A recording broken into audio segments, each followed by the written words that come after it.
On se retrouve dans l'automobile pour faire la suite de la vidéo que je vous avais fait il y a maintenant quelques mois, parce que là on est au mois de mars, je vous avais fait au mois d'octobre, je vous avais parlé des projets que j'avais dessus. La bonne nouvelle c'est que du coup, bon, j'ai pas trop traîné, on est dans la voiture parce qu'il pleut, mais bon, il faut quand même sortir pour vous montrer ça.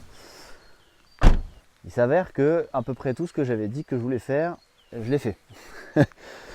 Donc du coup maintenant, normalement, je suis tranquille. Il manque juste une petite chose, mais je vais revenir dessus, sur l'aspect mécanique de la voiture. Après, l'aspect esthétique, on verra bien plus tard. C'est pas prévu tout de suite, parce que c'est bien ce qui coûte cher, qui a été fait tout de suite. Et comme ça, je suis tranquille. Après, par des jantes, voilà. Donc c'est bon. Là, la voiture, elle est impeccable. Voilà. Comment vous l'expliquer autrement que volant moteur neuf, embrayage neuf, et fiabilisé en même temps. Je vous expliquerai comment et quel choix j'ai fait, parce qu'après, suivant les gens qu'on trouve sur les forums, les choix sont différents. Moi, j'ai choisi de faire un choix que la plupart des Américains ont fait, qui a assez de retour d'expérience dessus. Pour l'exemple, du coup, j'ai acheté quasiment que des pièces américaines. Exclusivement des pièces américaines sur Z1 Motorsport, pour la bonne raison que, pour le coup, en termes de choix de pièces pour la mécanique de la Z, pour le choix mécanique de la Z, et c'est la seule alternative que j'ai trouvée qui me semblait être un bon rapport qualité-prix en termes de qualité de pièces, de recherche et de développement des pièces pour la Nissan qui ne proviennent pas d'aftermarket, qui ne sont pas, on va dire, éprouvées et testées derrière. Je vous inviterai à vous regarder Z1 Motorsport si vous avez une 350Z et que vous ne connaissez pas de préparateur. Vous avez de la pièce origine à foison, vous avez quasiment tout. De la pièce d'occasion des fois, il y en a quelques-unes qui apparaissent. Vous avez des pièces neuves performance, des pièces semi-performance, et après vous avez des pièces vraiment ultra haute performance. Donc du coup je vous ai dit que j'avais tout fait. Et j'avais commencé par vous parler de la ligne d'échappement. Et il y a quelques petites choses à dire. C'est un look un peu spécial, il faut aimer. C'est bien sûr que c'est un peu spécial, parce que du coup, comme vous pouvez le voir, elles sont en biseau comme ça, l'une de l'autre. Et elles ont dû avoir une petite adaptation de la part d'un petit shop près de chez moi, Drift Car Performance. Bougez pas, je vous montre leur sticker. Juste ici. Voilà. L'objectif était justement d'adapter des lignes américaines qui ont été développées pour un autre pont que celui que j'ai là. Ça, c'est un pont à glissement limité, et aux États-Unis, visiblement, ils l'ont pas tous. Et du coup, celui-là, il a des aubes de refroidissement qu'on ne retrouve pas sur les américaines, enfin sur certaines versions américaines de 2002, il me semble, sur les toutes premières. Et du coup, cette ligne-là avait été développée pour un autre pont. Donc, on a dû couper et ressouder des bouts pour créer un coude pour faire le passage, parce que sinon ça passait pas.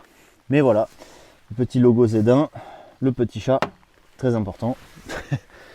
Alors, j'avais les disques qui étaient morts, plaquettes un peu fatiguées, et ça freinait très très mal.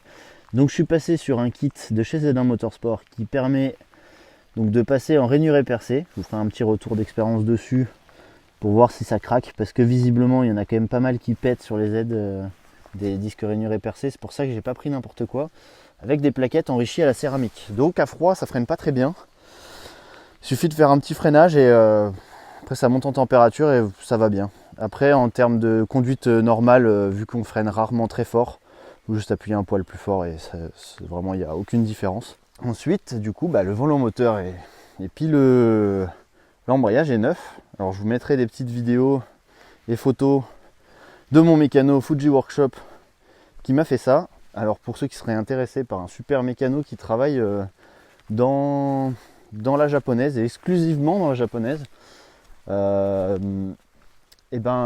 vous mettrai son Instagram du coup en description. Et puis voilà, allez checker juste au moins son Instagram. Il est localisé à Albertville. Donc pour tous les Savoyards, c'est là-bas qu'il faut aller avec votre japonaise. Alors il est au début de sa boîte, il vient de quitter son ancienne entreprise. dans laquelle du coup il était employé. Là il crée son entreprise, donc il faut qu'il se fasse sa petite clientèle. Donc voilà, je lui fais un petit coucou dans cette vidéo. S'il y a des gens qui sont intéressés, n'hésitez pas à aller voir. Il a fait un super travail sur la Z, vraiment. C'est génial. Et puis bon, c'est quelqu'un qui va prendre le temps de travailler correctement sur votre voiture. Il va pas vous envoyer chier dès que ça devient compliqué, à faire en sorte que le boulot soit fait vite et salement. Comme dirait un certain Farine de Blé, remonte ça le plus vite possible et salement possible. Voilà. Donc c'est pas son cas à lui. Je vais quand même vous faire écouter un peu la sonorité du V6 avec une ligne qui possède du coup un catalyseur. Le catalyseur donc qui est toujours présent.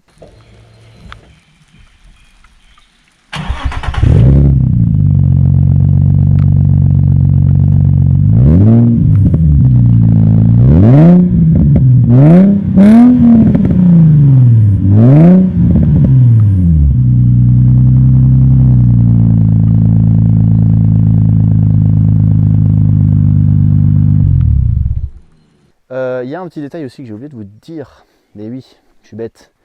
Quel est le point commun entre toutes les Z un peu âgées? Les vérins de coffre tout pourris qui tombent en panne. Donc là-bas c'est pareil, on est sur du Z1 Motorsport, encore une fois. Donc les ressorts de Z1, attendez, bougez pas. Hop là. Les vérins de Z1 Motorsport, tout pareil. Normalement je sais plus si c'est marqué dessus. Là-bas c'est marqué. Voilà. Donc c'est vachement plus dur à fermer par contre, parce que du coup j'en ai pris des renforcés. J'aurais peut-être pas dû. Ça je vous l'avoue, peut-être une erreur de ma part. Mais du coup le coffre il se ferme quand même à une main. Et maintenant plus de soucis pour l'ouvrir. C'est vraiment génial. Bon, ça ouvre un peu fort, mais voilà. Du coup, les dernières modifs que je compte faire, du coup, et ça sera fait d'ici peu, c'est la petite pédale qu'on a là-bas. Je vais mettre celle de la 380 RS pour aller chercher un peu plus la virgule au niveau du pied, juste ici. Donc l'autre pédale, en fait, elle fait une sorte de virgule à cet endroit-là, qui permet de faciliter le talon pointe. Et vu que je suis pas un pilote, je dirais pas non à un peu plus de simplicité dans ma vie. Voilà. Et du coup, radiateur d'huile et un nouveau renfort de châssis qui est en dessous, celui qui fait le W, pour la simple et bonne raison que celui que j'avais d'origine, il était tordu et il m'a empêché de monter la ligne à la base. Donc actuellement, je roule sans renfort de châssis. Bon, je sens pas trop de différence à la conduite, mais il faudra mieux que j'en remette un. Ça coûte 380 €. Voilà. Donc c'est pour ça que ça tarde un peu. Ça me fait chier de mettre 380 € dans un truc qui dans 5 ans sera rouillé. Mais bon, enfin on verra, je vais regarder dans quel état il arrive. S'il faut, je lui ferai un traitement anti-rouille dessus. Comme ça au moins je suis sûr qu'il ne rouillera pas. Parce que du coup après la voiture je la toucherai plus. En termes de mécanique, bien sûr elle sera entretenue. Mais après elle va dormir tranquillement, en bon état, dans un garage, rouler de temps en temps. Et peut-être être accompagnée par une autre voiture. Mais ça je vous en parlerai un peu plus tard. Voilà. Ah mais oui, j'ai oublié de vous montrer. J'ai également rajouté un petit détail. Vous l'aurez peut-être vu quand je vous ai montré les vérins de coffre, mais on enlève le bazar de dedans. Un petit truc magique, mais impossible à trouver ailleurs que sur Z1 Motorsport, sur les bonnes dimensions. Après, c'est peut-être que j'ai mal cherché, j'en sais rien. Mais le filet de coffre d'origine. Bah ouais, parce que d'origine il y a un filet de coffre, mais je sais pas où ils sont passés, il n'y a personne qui l'a, donc voilà. Donc l'avantage du petit filet de coffre, si vous ne connaissez pas, c'est quand vous roulez comme un calu, parce que chez moi ça se dit comme ça, mais rouler comme un débile, ça marche aussi.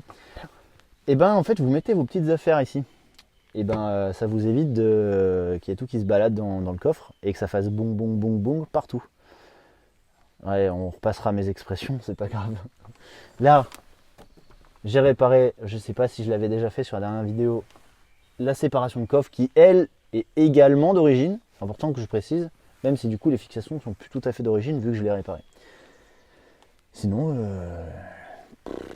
elle est parfaite cette auto. Elle est parfaite cette auto. Qu'est-ce que je voulais que je vous dise? Donc la petite ligne d'échappement, ça plaira pas à tout le monde, ça c'est sûr. Mais bien entendu, la ligne d'origine, elle est toujours à la maison. Et puis vu que c'est qu'une demi-ligne, ça se monte, ça se démonte, on se fait pas chier, ça marche très bien. S'il y a besoin, je pourrais remonter celle d'origine si j'ai un contrôle de police pas très favorable envers moi, ce que je pourrais comprendre en soi, parce que c'est un peu casse-couille pour tout le monde, hein. Quand je démarre le matin pour faire un tour, je pense que mes voisins un jour ils vont me couper les couilles. Mais bon, sinon c'est pas grave. Bon alors du coup pour conclure, qu'est-ce que je peux vous dire de plus? Pas grand chose, parce qu'en soi j'ai déjà beaucoup parlé sur la dernière vidéo, même si j'avais fait beaucoup de cuts. Si vous avez des questions, mettez-les en commentaire. Si vous avez envie de plus de vidéos sur les voitures, parce qu'en fait à la base je fais des vidéos sur le vélo, n'hésitez pas à me le faire savoir, parce que finalement j'aime beaucoup. J'ai un copain, il a une Clio 3 RS classique je crois, mais posée sur des combinés Bilstein. Et en plus de ça, c'est le pack luxe qu'il y a dedans. Donc si vous voulez qu'on fasse une petite vidéo de présentation, ça peut être sympa. Et puis peut-être que prochainement, il y a une autre voiture qui arrive sur la chaîne, effectivement. Pareil, même esprit un peu, et toujours les mêmes objectifs, hein. Chez moi, c'est pas trop des modifs. Moi, je vais juste aller chercher la fiabilité de la voiture. Je vais aller la fiabiliser si c'est possible. Et éventuellement la conserver un maximum d'origine et faire en sorte qu'elle traverse l'âge. C'est vraiment mon objectif avec chaque voiture que je vais avoir entre les mains. Donc voilà, n'hésitez pas à vous abonner, parce que moi je pense que je vais quand même continuer à faire des vidéos, parce que ça me plaît bien de faire des petites vidéos sur ces petites titines maintenant que je les ai dans les mains, parce que ça a été longtemps un objectif, donc je suis content.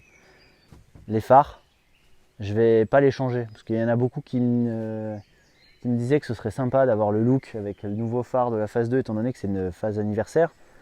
Moi je suis plutôt team, j'ai trouvé le moyen de les régler, et maintenant ils éclairent bien, donc ils vont très bien. Voilà. Ils ne seront pas changés, ils vont être restés, parce qu'à 600 balles le phare, hein, ça fait 1200 balles les deux phares. Bon, l'origine c'est pas mal. Par contre il faudra peut-être que je les retravaille sur l'esthétisme, parce qu'il y a un petit poc à cet endroit là, sur le phare, au niveau du vernis.